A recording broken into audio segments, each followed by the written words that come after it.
Hello friends, today we discuss structure, characters and reproduction of an algae, that is Volvox. Table of contents are as systematic position, occurrence, structure, reproduction, fertilization and life cycle of Volvox.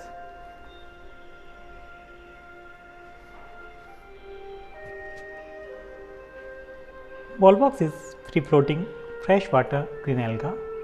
Volvox grows as phytoplanktons on surface of water bodies like temporary and permanent ponds, lakes and water tanks.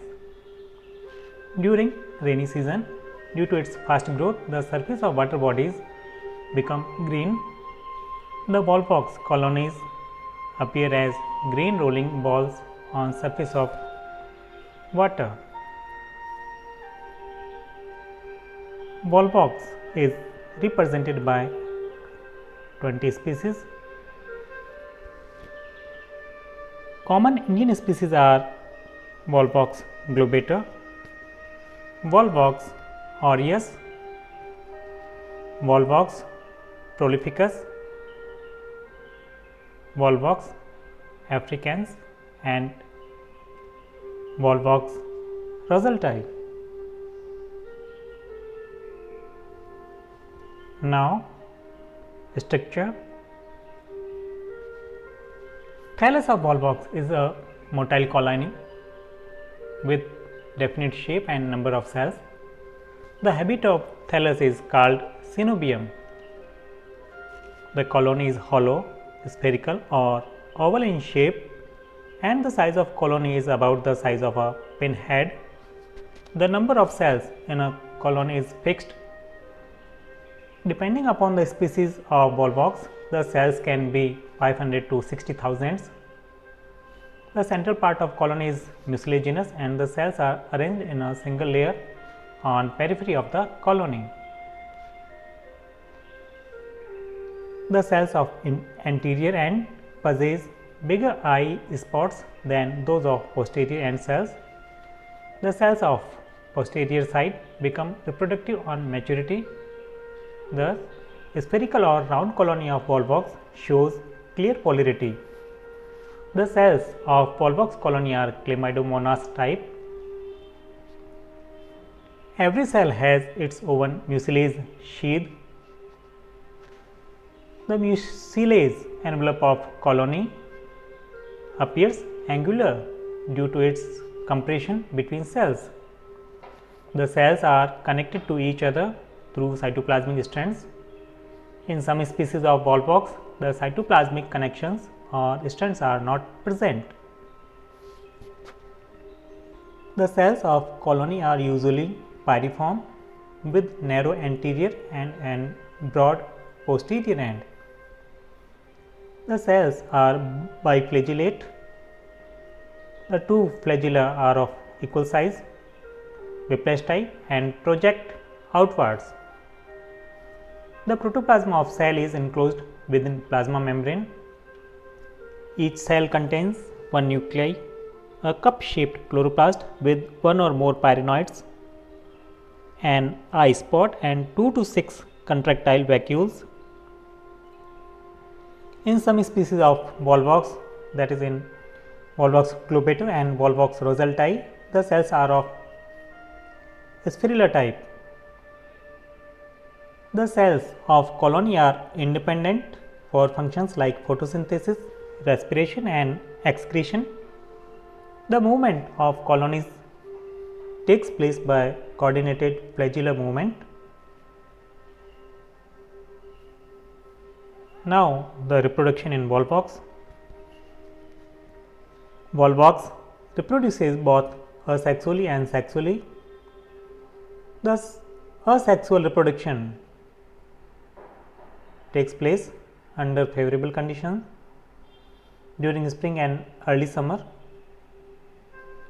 In Volvox, mostly the cells of posterior part of colony take part in reproduction. These reproductive cells can be recognized by their larger size, prominent nuclei, dense granular cytoplasm, more pyrenoids and absence of flagella. First of all, asexual reproduction. During asexual reproduction, some cells of posterior part of colony become reproductive. These cells enlarge up to 10 times, become rounded and lose its flagella. These cells are called gonidia. The gonidia lose eye spot and pyrenoids increases in number. The gonidia are pushed towards interior of the colony. The first division of gonidium is longitudinal to the plane of synovium and this forms two cells. Let's see in the diagram. The second division is also longitudinal and at right angle to the first angle, forming 4 cells. By third longitudinal division, all the 4 cells divide to make 8 cells, of which 4 cells are central and 4 are peripheral. These 8 cells are arranged in curved plate like structure and are called brachia stage. Each of these 8 cells divide by a longitudinal division, forming 16 cells arranged in the form of a hollow sphere. The sphere is open on exterior side as a small aperture called phyllopore. The cells at this stage continue to divide till the number of cells reaches the characteristic of this species. The cells at this stage are naked and in close contact with each other. The pointed anterior end of cell is directed towards inside. The next step is called inversion of colony. As cells become opposite in direction, their anterior pointed end has to face the periphery of colony. The inversion of colony starts with formation of a constriction opposite to phyllopore. The cells of posterior end along with constriction are pushed inside the sphere till the whole structure comes out of the phyllopore. After inversion, the anterior pointed end of the cell faces periphery. The phyllopore gets closed and makes the anterior part of the colony. After inversion, the cells develop cell wall, flagella and eye spot. The cell becomes separated due to development of gelatinous sheath around each cell. This newly developed colony is called daughter colony. The daughter colonies initially remain attached to gelatinized wall of parent colony and later become free in gelatinous matrix of parent colony. The daughter colonies are released in water after the disintegration of parent colony or through the pores. Sometimes next generation of daughter colonies develop while the colonies are still attached to the earlier parent colony. Now, sexual reproduction. The sexual reproduction in volvox is of oogamous type. Some species of volvox, that is Volvox globata, are monoecious or homothallic. The Antheridia and Oogonia develop on same colony known as homothallic. Other volvox species, that is Volvox roselti, are dioecious and or heterothallic. Heterothallic means Antheridia and Oogonia develops on different colonies. Monoecious species are usually protandrous, means Antheridia mature before Oogonia, but some species are protogynous, that means Oogonia develop before Antheridia. Volvox aureus is mostly dioecious but sometimes can be monoecious.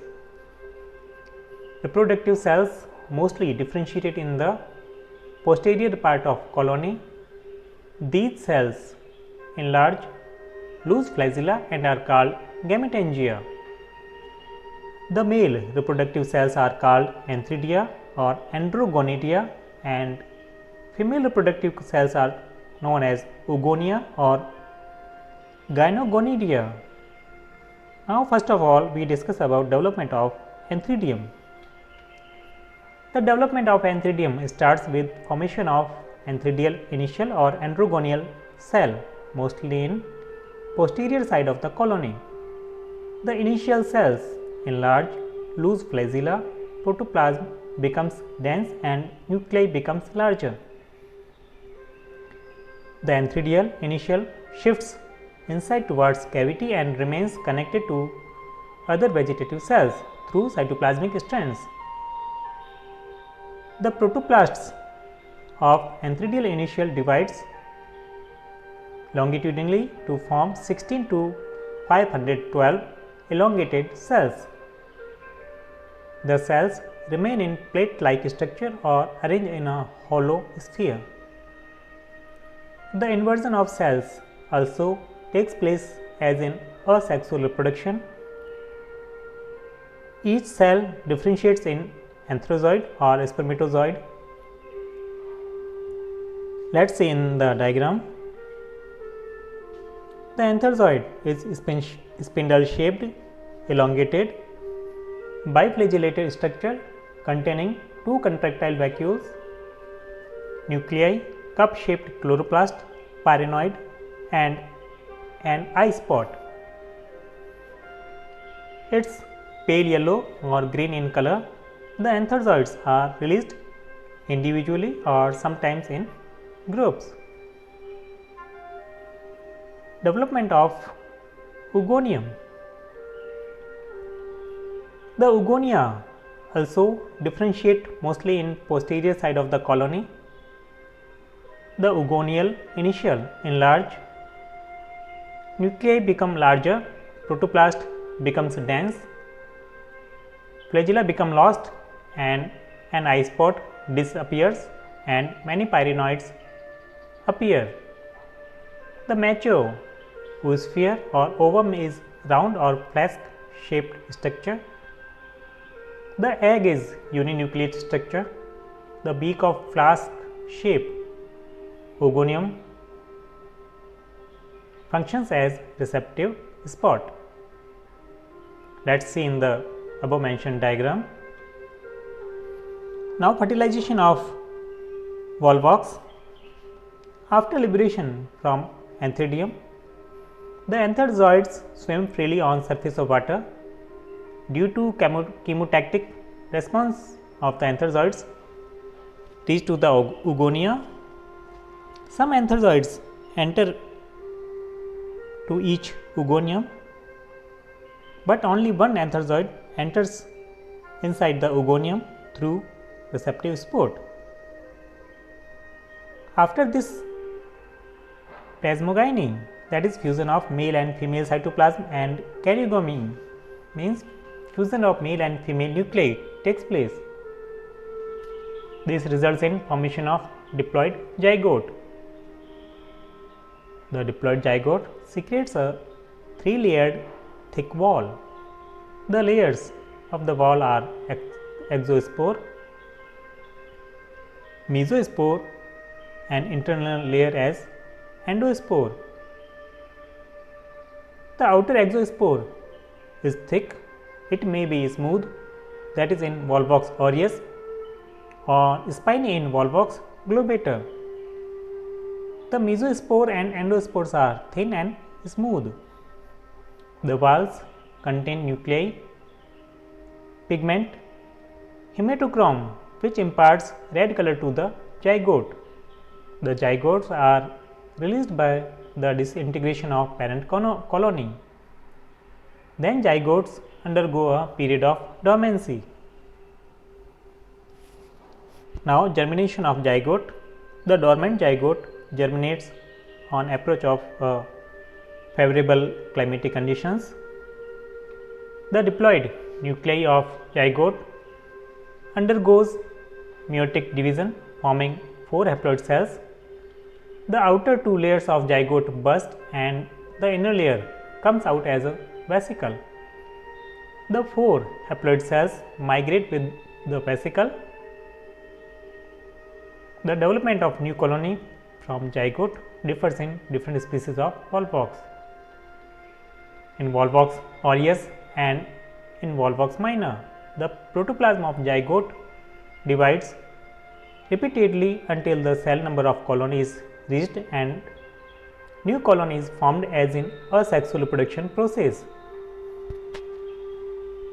In Volvox campensis, the protoplast of zygote divides to make many biflagellate zoospores. Only one zoospore survives and all other disintegrate. This zoospore comes out of the vesicle. It divides to make many cells which arrange to form a colony. In Volvox rosellae, the zygote forms a single biflagellate zoospore. The protoplast of zoospore divides and forms a colony. In all above method, the cells divide and undergo inversion to make a mature colony. Let's see above mentioned diagrams. Now, life cycle of Volvox. Volvox is haploid algae. The haploid gametes fertilize to make diploid zygote, which divides by meiosis to make haploid cells, which mature into haploid Volvox colony. The life cycle of Volvox mentioned in this diagram. Thank you.